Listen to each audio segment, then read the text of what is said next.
watch the recording if need be.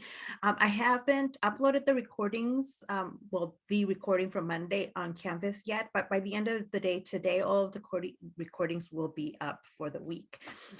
So that's one announcement. The other announcement is to make sure that you complete the Connect assignments, and that right now is a great time to go back and check on the Connect assignments that you got zeros for, and do them. As soon as you go into the recording, the zero will stay on your grade until I go in and grade it. But I'm going to go in and grade it real soon, and then your Canvas grades will be updated. Please go back and do them. They don't take a ton of time, and it is worth your time to get a few more points in. Everybody except one person, I think. I only have one person who has completed every single Connect assignment. So everybody else has some points you can go back in and get. Even a bigger deal than that, though, let me share my screen, are some of the Canvas assignments. These, I have more of you. There's quite a few of you that for the Canvas assignments, you've done them all. In which case, congratulations, you have nothing to catch up on. And that is a really good feeling, because it really does mean you're almost done with this class. You just need to finish that final couple of Connect assignments and then the resume. But let me go in here and let me show them to you the way it will appear for you in the student view. So this is one way of going in and checking, right? Checking and making sure that you completed all the assignments, or going back in and completing the ones you may have missed. Pretty much all of these are up for you can still do them. Basically, I will accept any and all of these for you to go back and do. Let's go back into modules, though. I really want to focus today on talking a little bit more about resumes, and we're going to be spending time after Thanksgiving just talking about resumes as well, because it looks deceivingly simple. A lot of times it looks like it's easy, but it's not. And one of the reasons, here we are. One of the reasons it's not is because of all the different demands that different employers make out of the resume, right? We've created professionally, this template exists of a resume, right? Most employers for career jobs will require that you have a resume to turn into them. But the exact things they're looking for might be a little bit different. And so what most people who are looking for jobs, for example, do is they have a basic resume that they edit, like as new things and as new experiences that they have that go into the resume get put in, but they also tailor each resume depending on the employer, right? And that's one of the things that I want you to think about to create this fake resume, right? It's not going to be a resume based on reality. It's not going to be your actual experience. It's going to be the experience you want to accumulate over the next, we say on here, 7 to 10 years. But think about even just in the next 5 years, what kind of experience you want to accumulate ideally, right? And in the ideal world, what experience, work experience you want to build up.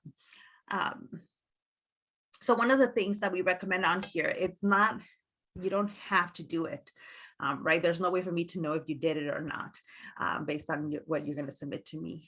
Necessarily, unless you put it in your reflection. But one of those things is to actually find an actual job listing for a career, for a job that you want to have in the future, and to then tailor your resume for that job. Even if you're like, I'm not really sure about that job, I'm not really sure about the career, I don't care. This is just an exercise in creating a resume. So the actual career, the actual, that kind of stuff that can matter a little bit less.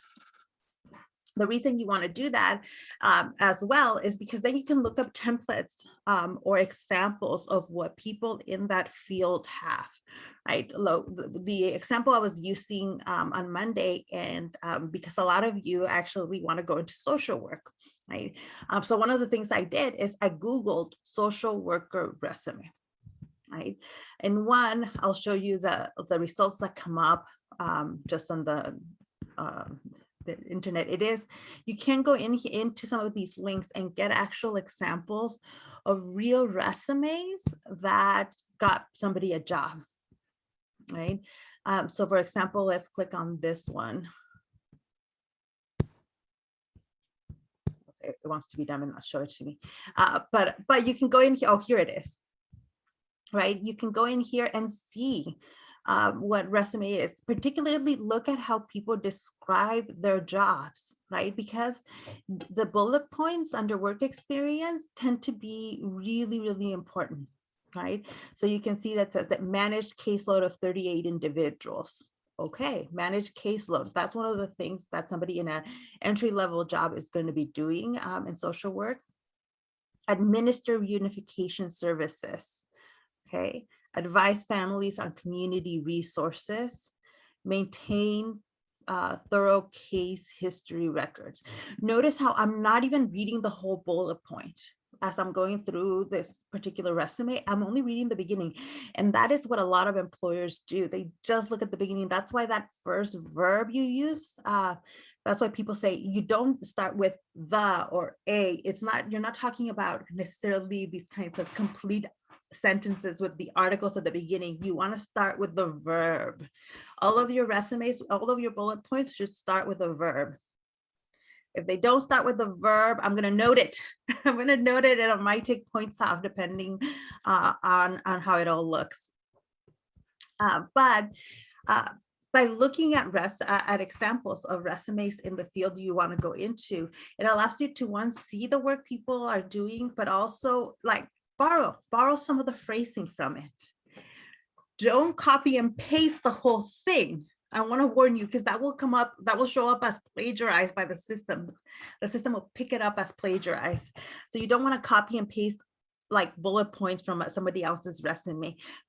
But look at the verbs they're using and use those same verbs, right? Then you complete the sentence in a different way.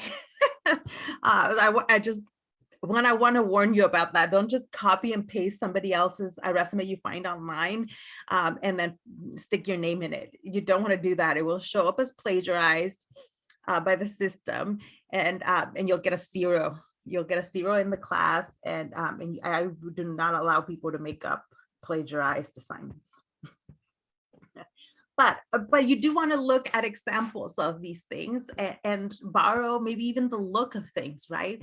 Which one looks more clear to you, right? When you look at the templates, you want to look at which one looks clear and to the point, right? Like a lot of these can look really good, but see, this one's totally different. This type of style, this is a style that I have on my resume because I tend to just like the visual look of this. But like some of these other resumes are really kind of cool too. When you're actually searching for your real resume, which template you're going to use, you want to use one that highlights the kind of experience that you have, right? So a lot of times we don't have, right, at this point in your lives, you don't have a lot of work experience. So you wouldn't want to use a resume like this necessarily, with where work experience really stands out. You want to kind of minimize that. And there are ways of still making yourself look good on a resume when your experience is limited. But anyway, I just wanted to show you that you can do this, that you can literally Google social worker resume and see examples. Under images, I like using images for this kind of thing as well. Sometimes you can't always see it. Some of these websites are paid websites, and so you have to pay them in order to actually see the resume, but not all of them are. So here's like another example of how to format a resume, or this. No, oh, well, that was the one we already saw. Okay. Okay, a few other things I want to point out. Word and a lot of these other kind of apps, right, where you will create your resume, have templates you can already use. So for example, I'm on Word right now, right? And I went to home here, and I'm going to search. Actually, I don't even have to search for resume, do I? No, I will. I'm going to search for resume. Hold on, give me a second. I want to go to more templates. If I go to templates, then I can resumes and cover letters. Right, I'm going to click on the templates for resume and cover letters. And now all of these templates come up. So where you're thinking like, oh, I really liked the look of the two column resume, but how do I create that on a Word or a Google Doc? Look at the Word templates. Because if you click on one of these templates that they have, it's already formatted for you. Right, the columns have been made, the shadowing has been created on there. You would just go in and add your information. Right, you'd also want to, like, if something like this, you'd want to take out somebody else's picture. Let me go look at more of these resumes and show you more of these templates.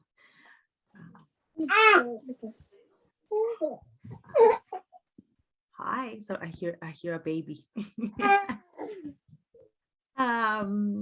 Okay, so some of these look much more complex than you might even want, right? The reason somebody would want to use some resumes like this with like flowers and graphics and all these things is, one, if you're like a graphic designer, a resume is a great way to show what you can do with graphic design, or in a creative field, a creative resume can highlight how creative you are, but you don't need to. You can go in here and just get a more plain, simple, and to the point resume like this one.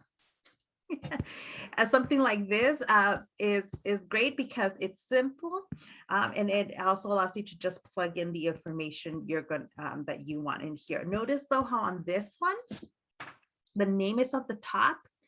Then it has a section for a profile. This is basically like a summary of who you are. Right, a summary of who you are. It doesn't need to, not every resume needs that, but depending on the job, you know, it might be something to think about including in there. And notice how education's way at the bottom over here. This person put, or a template like this hides the education in the middle of the resume, probably because they don't have a lot of education. And sure enough, I'm looking at here and it looks like, I mean, this is not bad. They got a bachelor's of science and a bachelor in arts, so they had an AAA and a BS. So nothing there, but maybe this is an application. This resume is for a career that does not require or does not emphasize a lot of education, in which case the education does not need to be at the very top. For most of you though, you'll want education at the top, right? And I want to show you what you'd want to do with this. So for something like education, you would want to have it at the top. You want to say the college that you're getting your degree in, Cal State,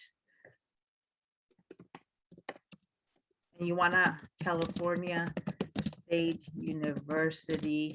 You want to use full names in here. Don't use shortcuts. Do not use lingo. Sometimes for community college and smaller schools, you want to say where it is. Something like Cal State Los Angeles, you don't need to tell people that this is in Los Angeles, but we'll put it in here.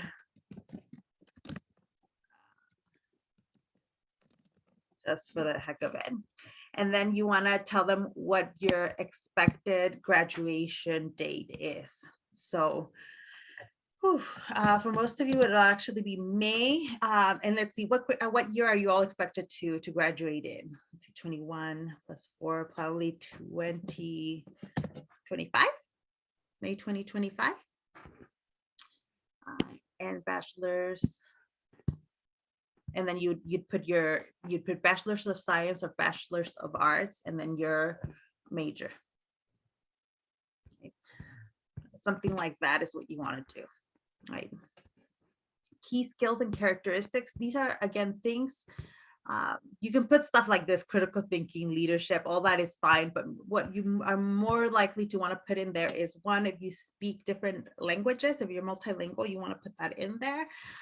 If you know how to use like Microsoft Office, Google Apps, any kind of editing software, any software that you're familiar with, that's the kind of stuff that goes in there.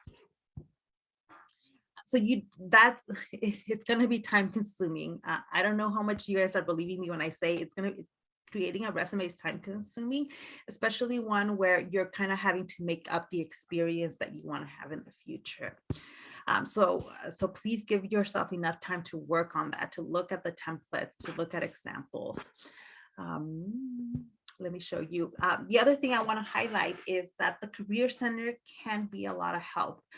The Career Center at Cal State LA is here to help students find jobs, to help them find careers, and they have workshops throughout the year that focus on, like, how do I write a resume? How do I write a cover letter?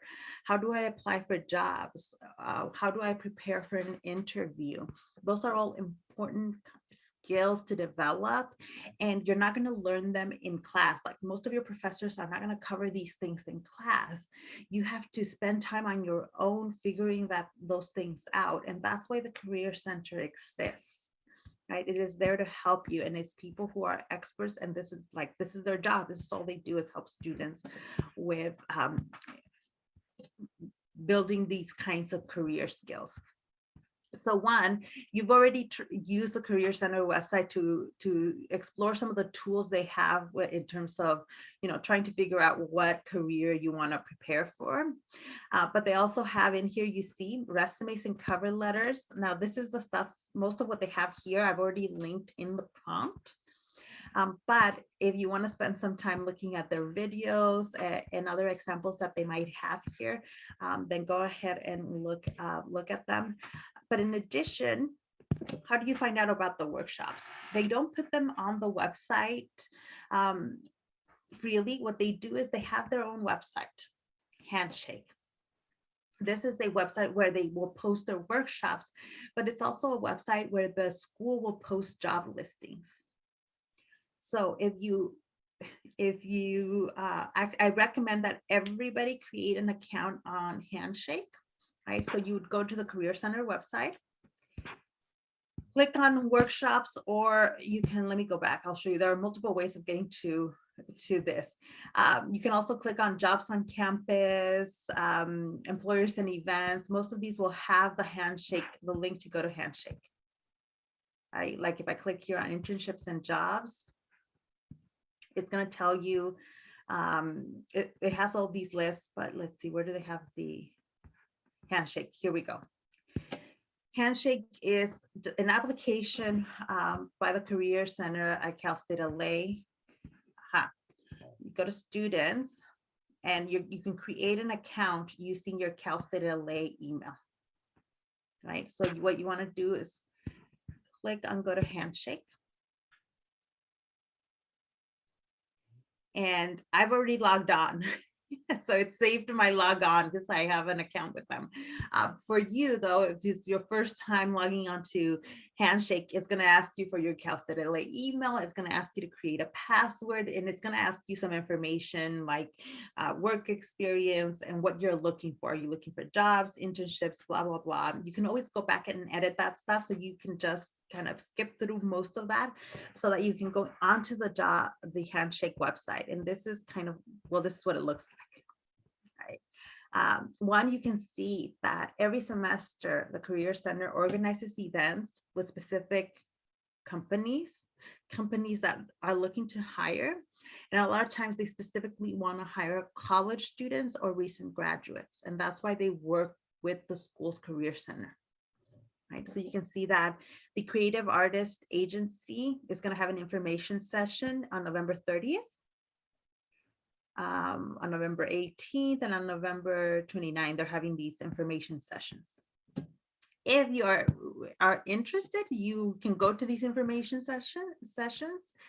They also have, I thought I had seen, they have several other information sessions coming up. Yeah, they have the LA Rams are having a virtual information session just about the kinds of jobs that job openings that they're going to have over the summer, things like that. The U.S. Environmental Protection Agency is going to have a virtual session, but this one specifically for veterans and service members. So if you're not a veteran and are not currently serving in any branch of the military, this event will not be for you. They're looking particularly for those kinds of hires. California schools. For people that want to go into teaching, there's the California schools is going to have a panel. And then some of these companies like this one I haven't heard of, and so maybe you just want to drop in and see what that is about in an information session.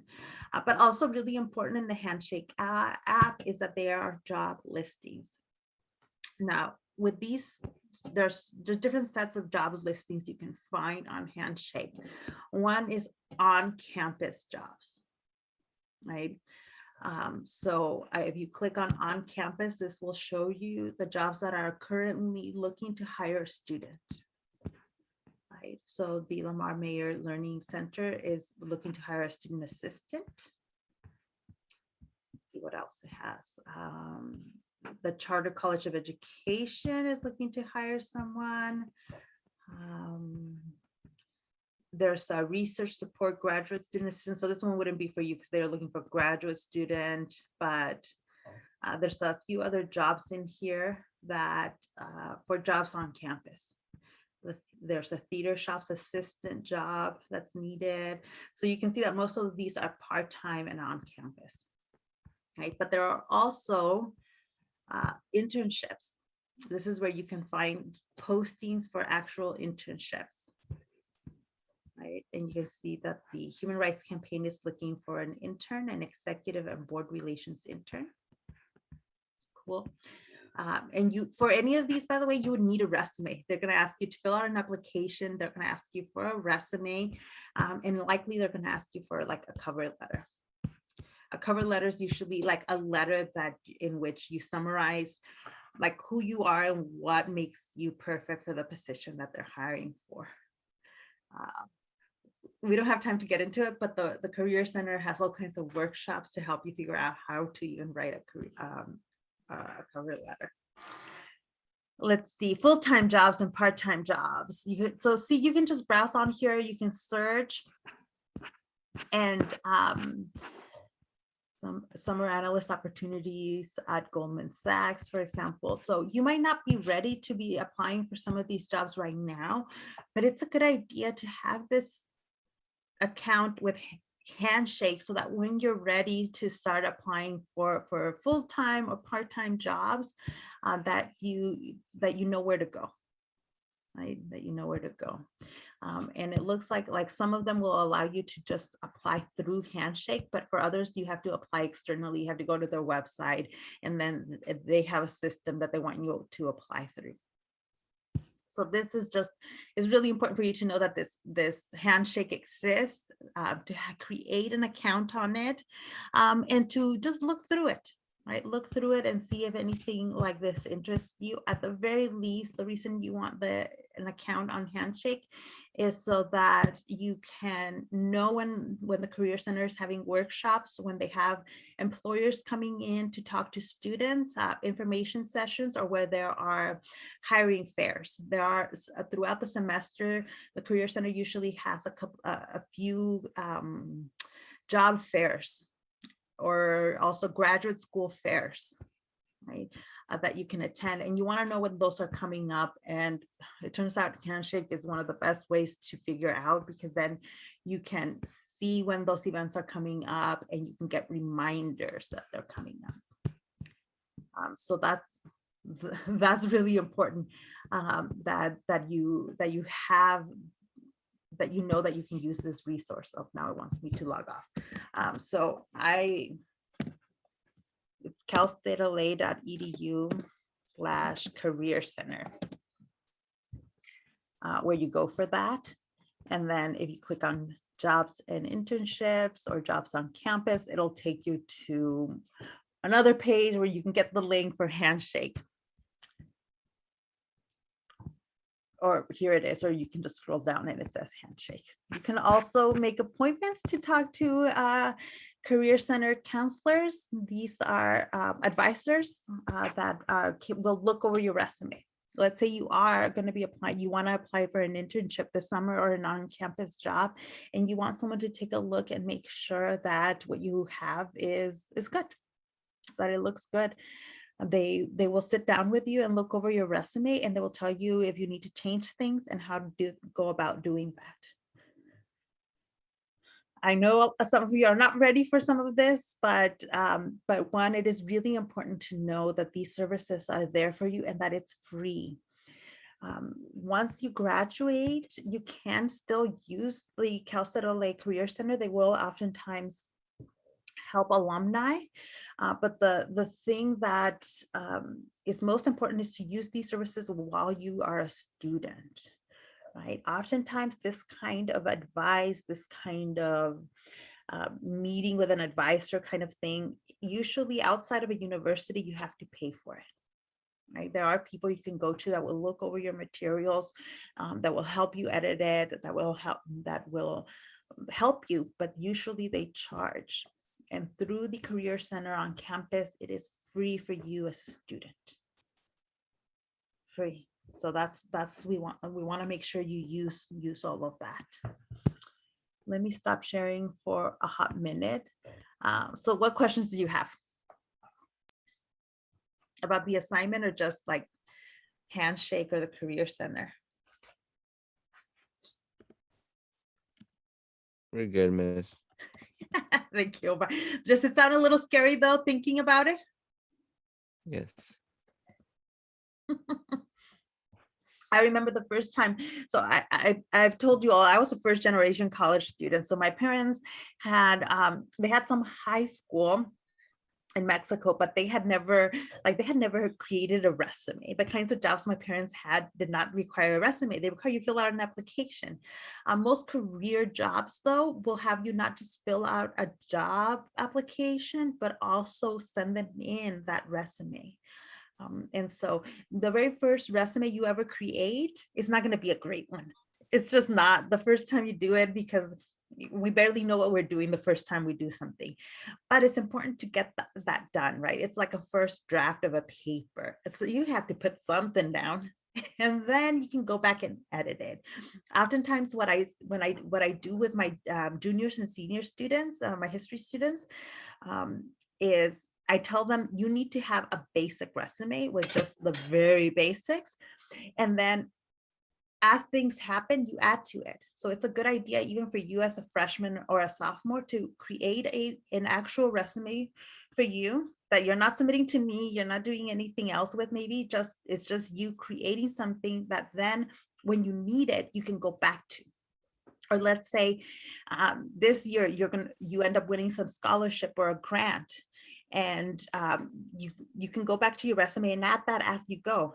As you get things, as you get experience, little by little, you start adding things to that resume, so that by the time you graduate, you don't have to start from scratch. You already have something that you are working off of. That's what people who are really focused on careers and are like, that is their path. Their whole outlook is that, to find a job after college. That's the kind of thing they will do. Or that are looking to move up in jobs. That's what people always do, is they keep, like, every couple of months, they go to their resume and they update it. Even if they're happy at the job they currently have, people that are career focused will constantly, every few months, will be going back to a resume, adding to it, editing it, making sure that it's as strong as it can be. For anybody going into the field of education, is a little bit different. This is just, I want to mention, for me as a professor, when I apply for professor jobs, I don't submit a resume. What I submit is a curriculum vitae, a CV. It's basically a longer document, because for professors, they don't just want to know, employers don't just want to know the work we've done, but they want to know what kind of research we've done, what kind of journals we have published, books we have published, what kind of committees we've served on in our universities. Like, it's just, they want to see different things than the things that go into a resume. So that's called a CV, a curriculum vitae, but it's primarily used in the education field.